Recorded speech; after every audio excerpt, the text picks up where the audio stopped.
Today we're going to talk about the FLM CP30-L4 and my experience with it. So I bought the FLM CP30-L4 a little over 6 months ago, and I'm no stranger to FLM tripods. I've been using the CP30-S4 for several years now, and I do still use that tripod, especially when I travel that involves an airplane or something like that, because it packs up nice and light. So I've been using the CP30-L4 regionally now since I purchased it. Anytime I'm somewhat local or I'm driving to a place, I use this tripod. So now I've got some real experience with it. So that's what we're going to talk a little bit about today, is my experience with this. But before we do that, let's dive into the specs of this tripod. So FLM is a tripod and ball head company. They make several different models. I have direct experience with the CP30-S4, which is a little smaller tripod, and then the CP30-L4, which is my most recent purchase a little over 6 months ago. Now, I've done an early comparison video between the S4 and the L4. So if you're watching this video hoping to see, should you go S4 or L4, I'll link to that video down in the description below, because that's where I really dive into the differences. Today's video is going to be focused in on the L4 version of it and its specs and everything like that. I do a comparison in that other video. But FLM's been making tripods and ball heads for a while, and most of their Series 2 tripods share similar traits, common traits, and that is they use 10-ply carbon fiber, they've got aluminum twist locks, they typically have 4 leg sections, and the newer versions, the Mark II versions, the Series 2 versions, are a little lighter, a little stronger, and a little taller. And they sort of share those attributes across the whole line. And finally, not to be forgotten, FLM does offer a 10-year warranty on their tripods. And to me, that's pretty impressive. Tripods see a lot of use and abuse. I know mine see all sorts of conditions, from rain, snow, freezing cold, hot temperatures. And so far, my S4 has been doing great, and we'll talk more about the L4 in a few. Okay, so how about the specific specs for the CP30-L4 from FLM? So I've got them right here on my phone, and just sort of to get through this accurately in a reasonable time without a whole bunch of cuts, I'm just going to read them from the phone here and go over the specs. Like I said, it's got 4 leg sections, just like most FLM tripods do, 4 leg sections. The tube dimensions are a 30 millimeter, which is CP30. It's a 30 millimeter diameter, then a 26, a 22, and a 19. So it's pretty sturdy without being too heavy. I've not really had a sturdiness problem with them. It goes all the way up to 68.3 inches tall, which is one of the reasons I went with it. It was a tripod that went very tall, much taller than my S4. It has a 3.6 inch minimum height. So I do also like low compositions, and because there's no center column and because these legs extend all the way out, you can get it really down low to the ground, nice and low compositions, and I really like that. Folded up when all the legs are collapsed without a ball head on it, it's 23 inches in length. So it's a little bigger than an S4, but it's still not unwieldy, but it is a little bigger, 23 inches when it's collapsed. And one important measurement is, because this is such a tall tripod, you don't always want it that tall, but you can very quickly get it to 51.5 inches by just extending 2 of the leg sections. Leave one of them collapsed, and the tripod's 51.5 inches tall without the ball head on there. So that works out really well. That's actually a very common working height for me, so that helps this tripod be flexible. Whole tripod weighs 3.1 pounds, so it's not too heavy. Like I said, it's carbon fiber. Its diameters of the tubes aren't super thick. FLM makes tubing that's larger diameter if you need something a little sturdier, or feel like you're in a lot of wind, or maybe do a lot of seashore type stuff where there's a lot of wind coming off the coast.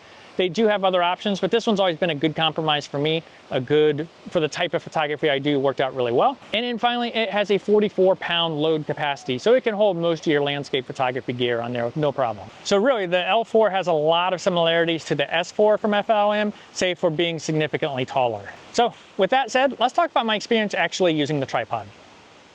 So far my experience with the FLM CP30-L4 has been great. It's been very similar to my S4 experience. Like I said, I've been super happy with my CP30-S4, and I still use it regularly whenever I'm flying. Like I said, if I'm on an airplane going somewhere, because it collapses down, it's a little bit smaller, that tends to be the one I take, because it still has a pretty good working height.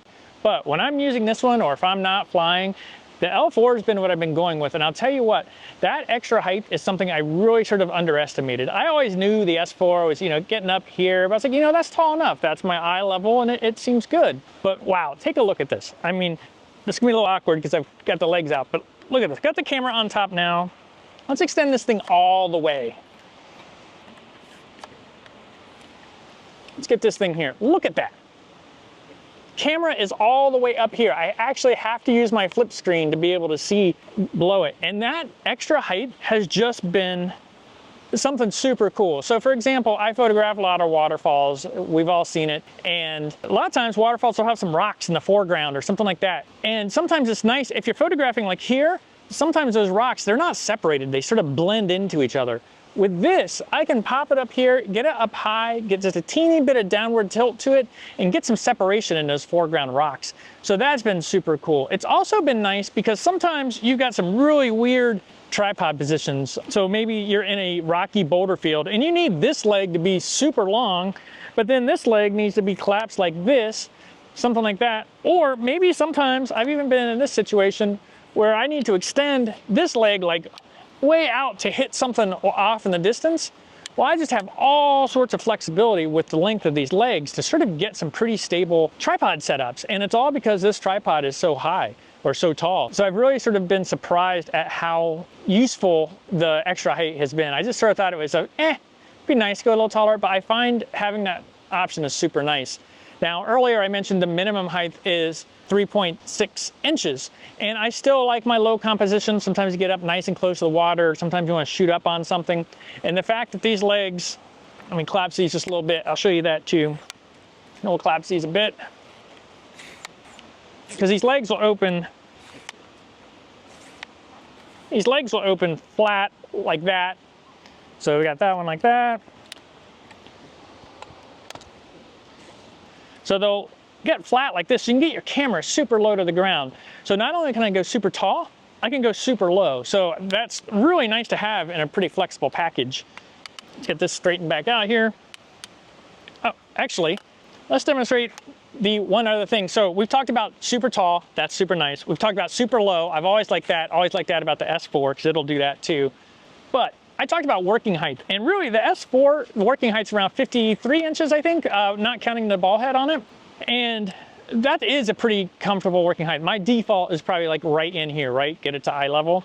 Well, if you extend just the two legs, nice twist, pull out, tripod's nice and manageable. This leg's not too crazy long. Let's do this. So I'm just extending two sections of the tripod here. And look at this. The working height of the L4 is just about perfect. Puts it just a touch below eye level. And so it makes it super easy. It's not unwieldy, it's not bulky. So I can have from 3.6 inches to this 51.5 inches, not counting the ball head on here, all the way up to what I think was 68.3 inches, all the way tall. So very versatile tripod. And I really have found those options help with my compositions.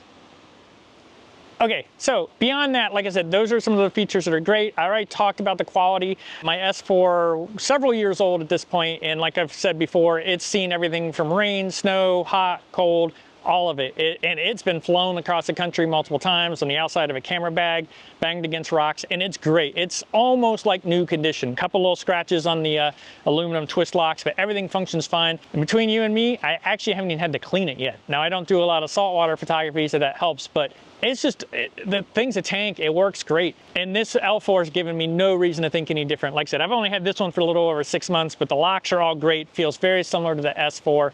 So I'm expecting the same FLM quality to come out great. And that's what I really like about FLM. Reasonably priced, high quality. They're really a great option with that. Okay, everything comes with trade-offs, right? So I'm a happy S4 user, no problems with it. Moved to the L4, and I've really come to like that extra height. I like the flexibility. But what are the trade-offs for that? Well, one, it just doesn't collapse as small. It's 23 inches compared to 19, again, not counting the ball head. When I fly, I take the ball head off and stick it in my bag, so I'm able to get down to 19. This one I would do the same, and it'd be 23 inches, but it just sticks up a little above the bag, and it just makes me a little nervous about trying to fly with it because it's gonna be a little more obvious that I'm carrying a tripod onto the plane. Even out here, it's not too bad. These trails are pretty wide, but some of my West Virginia trails where the trees are coming in a little closer, the trails are a little narrower. This tripod's gonna be sticking above the bag a little bit. It's not huge, it's what, like a 4-inch difference? So it's not a huge thing, but it is a little bit. It's just enough to make you realize your tripod's sort of on the big side. So that's one trade-off. And of course, this one weighs a little bit more, but really, I wanna say the S4 is 2.8 pounds, 2.9 pounds, and this is only like 3.1. So the weight difference isn't huge. To me, it's negligible, not a big deal. Again, if you want to hear me talk about the big differences between an S4 and an L4, I've got a video on that, link to it down below, and you can check that out if you're trying to make that decision. If I could only own one, I think I would do the L4. I've really appreciated that extra height. But with that, my mind may change on that one. And that's it. Like I said, big fan of FLM tripods. I've got several other videos. I'll link to all my FLM videos down in the description below. But super happy with this L4. And hopefully you found this video helpful. Like I said, I like to talk about my gear. I talk about it when I first get it, but I like to do at least a follow-up 6 months in or more into it to tell people how it's working, how it's been acting in the field. That real hands-on experience I think is important. And all my product reviews involve at least some form of hands-on experience. And even if one of my early ones doesn't, I'll usually follow back up 6 months, 9 months, a year later to talk about how it's still performing. So like I said, this FLM tripod leaves me no reason to think it's not going to be every bit as quality as my S4, and it's a great option if you're looking for a new tripod for your landscape photography. So hopefully you found this video helpful. If you did, be sure to hit that like button. That really helps the channel out. And if you want to see other tips, tricks, behind the scenes, mini gear reviews like this, be sure to hit that subscribe button. And thank you for watching.